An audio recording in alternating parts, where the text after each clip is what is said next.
فيلمنا بيبدأ وبيكون في أب وبنته في المية وبيعوموا سوا وبيكون بيدربها ازاي تعوم، بس بتقول له إن في حاجة ريحة المية وبتسأله أنت اللي بتلمس رجلي؟ قال لها لأ، وبيقول لها تتحرك بسرعة على القارب وبتسمعهم أمه وبتروح تاخدها، وأبوها حاجة بتسحبه المية وبيكون قرش وبيموته، وبتصحى كاسيدي من النوم مفزوعة وبتكون هي الطفلة اللي كانت في أول الفيلم وبتاخد حبوب مهدئة وبيروح برجليها وبيقول لها بلاش يروحوا الرحلة دي عشان لو هي لسه فاكرة أبوها، بس بتقول له إن هي عاوزة تعمل كده وبيقول لها إن هي مش عارفة بنت ومش هتهتمي بالكنز اللي غرقان في البحر، تقول له ان هو لازم يلاقيه وبيمشوا بالعربيه سوا وبيوصلوا للمكان اللي بنز هيجي ليهم فيه وبيروحوا يقابلوه وبيقف بنز يهزر معاهم وبيقول لهم ان هو جايب 2 صحابه معاه لو ما فيش اي مشكله، بس كاسيدي قالت له عادي وبينادي على بيبر واستر وبيعرفهم على بعض وبيتحركوا على القارب وبيعرفهم على المساعد بتاعه وهو قاي وبيتحرك بيهم بنز، وبتفتكر كاسيدي من زمان المجد ده كان بيشرح للناس قاعده مسميها قاعده شيموس، وهي انك مجرد زائر للمكان بالنسبه ليهم ودي مش ارضك، وبيقول لهم اما كان صغير راح رحله استكشافيه وكان متعود على الغطس، وقائد البعثه كان صاحبه وكان بيوريه زرعه جميله وكان عاوز يلمسها بس صاحبه ضربه وشاور له ان ديت لو لمسها هتموته وانقذ حياته، وبيشوف كاسيدي واقفه وبيقول لهم هشوفكم الاسبوع الجاي وبيمشوا وبتيجي ليه وبيقول لها ان امك بتقول انك عندك كوابيس كتير، وبتقول له ان هي مش عارفه تبطل تفكر في ابوها والدم اللي كان في المحيط، وبيقول لها هو برضه بيشوفه كتير ومش مستوعب انهم مش هيشوفوا تاني، وبيقول لها تخصص وقت ويقعدوا يتكلموا سوا فيه. بنرجع لوقتنا الحالي وبيكون في قارب في البحر وبيقول واحد للقائد بتاعه ان في ناس على بعد نص كيلو منهم وبيقول له يروح ليهم وبيكون معاهم اسلحه وبيوجهوا سلاح للقارب وبيقف يتكلم معاهم بس بيوجهوا للسلاح وكل اللي معاه بيخرجوا سلاح وبيموتوهم كلهم، وبيروح ياخد الاسلحه اللي في المكان وبتكلم كاسيدي جدها وبيكون بيسالها هي عامله ايه وبتقول له ان الشبكه هتفصل، قال لها تجرب تعيش يوم واحد من غير انترنت وهتحس بتجربه مختلفه، والشبكه بتروح وامها بتروح تطمن على جدها وبيشكرها. بنرجع تاني لجريك وهو بيسال كاسيدي هي كويسه؟ قالت له هو كل شويه يسالها ليه، وبتشوف قفص على القارب وبتبدا تزهق وبتقول لهم محدش قال ان هم يعملوا غطس مع قروش، وبيحاول دريج يهديها بس هي مش بترضى وبيقول لها ان هم جايين لكنز، قالت له القفص ايه لازمته، وبيقول لها بنز خلاص كل حاجه هتفضل في مكانها ومفيش مشكله وهو موجود لو حد عاوز ينزل فيه، وبتعتذر لهم وبتمشي وبيروح جريج ليها وبتقول له ان هي بتفتكر ابوها. بنرجع فلاش باك تاني وبيكون جدها بيحاول يخليها تواجه ده بس بتقول له ان هي مش بتحب تنزل الميه، وبيقول لها ان في وقت لازم تعمل اللي مش بتحبه ولازم تتخلص من كل حاجه بتخوفها، وبتقول لجريج ان هي عاوزه تنزل تغوص معاه وبيكون مستغرب وبيوافق، وبيكون القراصنه دول معاهم رادار وبيشوفوا ان في حاجه بعيده عنهم وبيقول له القائد يروحوا على هناك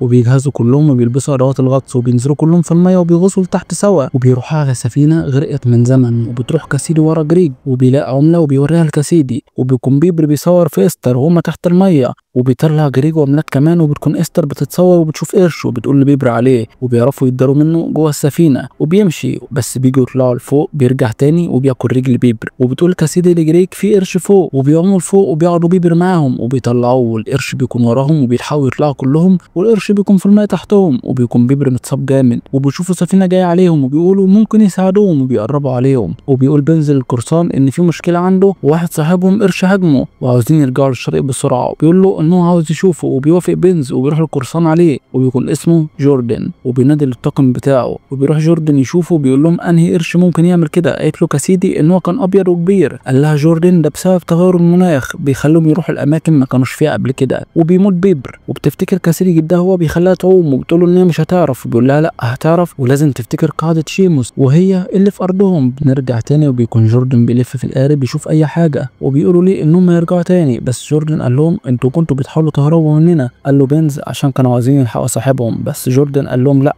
انتوا شفتوا حاجه ما كانش ينفع تتشاف، وبيقولوا ليه هم ما لهمش دعوه باي حاجه هنا، وبينادي على الطاقم بتاعه بيقول لهم يرموهم في الميه وبيقول له بنز ان هم ممكن يتواصلوا الحل، قال له جوردن لا وهو هيموتهم ويسيب القارب ماشي لوحده، بس بنز قال له ممكن اللي هم بيدوروا عليه يجيبوا ليه وهم غواصين وبعدها يسيبهم في حالهم، بس بيوجه له مسدس وبتقول له كاسيدي يهدى وبتقول له انت بتفكر تبعت صحابك في القفص، قال لها قالت له القفص اقصى حاجه هيشيلها 500 باون ولازم في وقت هيعوموا بره الميه عشان يجيبوا الحاجه اللي تحت والقفص مش هيستحملهم، وبيقول لها يعني انت اللي عاوزه تنزلي؟ قالت له ايوه والقفص هيستحمل وزني، وهي عالمه بحريه وعارفه كتير عن القروش وبيوافق وبيقول جريج انه هيروح معاها، بس جوردن بيرفض وبتقول له هي هتجيب ايه من تحت، قال لها في 4 صناديق تحت، وبتجهز كاسيدي وبتدخل القفص وبينزلوها في الميه وبيكون جريج قلقان عليها وبتنزل كاسيدي لحد ما بتنزل القاع والقرش بيلف حواليها وبيكون في واحد كمان وبيلف حوالين القفص وبيمشوا بعدها وبتخرج كاسيدي كاسيدي وبيطلع القروش على السطح وبيشوفوهم، وبيقول جريج لازم يطلعوه دلوقتي، بس قال له جوردن يا اما تجيب المخدرات بتاعتي يا اما هتموت تحت. وبتروح كاسيدي تقرب الصناديق منها، والقرش مش بيكون واخد باله منها، بس بيشوفها وهي بتربط الصناديق في بعضها وبتلحق تربطهم وبتدخل القفص، وبيفضل القروش يعضوا في القفص وبيتهزوا كلهم، وبيحاول القرشين ياكلوها، وبيرفعها بنز وفي قرش بيعض صندوق وبيقع في الارض وبيطلعوها، وبيقول لها جوردن الصناديق بتاعته جابتها، قالت له ايوه، ويخرجها من هنا وبيطلعوها، وبتقول له ينزل يجيبهم، وبيخلي واحد من رجالته ينط وبيقول له ان مفيش غير 3 صناديق تحت بس، وبتقول له ان كان في قرش وقع صندوق واتدمر تحت، وبيوجه مسدس لجريج بس القرش بياكل صاحبهم، وبيروح جريج ياخد منه المسدس، بس جوردن بيضربه وبيرميه في الميه وبيضرب رصاص عليه بس بيعوم، وواحد بيمد ايده عشان يشد صاحبه بس بيتشد معاه وبيتاكل برضه، وبيكون جوردن عايز يموتهم بس بتوريه كاسيدي عمله من اللي لقوها، وبيقول لها ايه ده؟ قالت له ان ده كنز وجريج كان بيدور عليه، وبيقول لها لو كده ما كملتوش ليه؟ قالت له استر ان خطيبها مات وما كانش في وقت، وبيكون جريج بيعوم وبيلاقي قارب وبيعوم ناحيته، وجوردن بيروح يرمي بيبر في الميه، وبتقول له استر انه بيموت في الناس ومش بيعمل غير كده، بس قال لها ان هي هتنزل المره دي مع كاسيدي، وبتقول لها ان هي مش هتعرف تنزل تاني، بس قالت لها ان هي هتبقى معاه وما تقلقش، وبيوصل جريج للقارب وبيدور فيه وبيلاقي جزل سلكي، وبيكون بيبلغ ان هم محتاجين مساعده. تدخل كاسيدي تسال جوردن هو بيعمل كده ليه، قال لها ان هو كان في فريق البحريه الامريكيه، وفي يوم جاله عمليه تهريب صغيره بس اتقبض عليه واترفد، ومن بعدها هو بقى متجول، وبتقول له لو لقوا الذئب هيرميهم في البحر زي ما رمى جريج،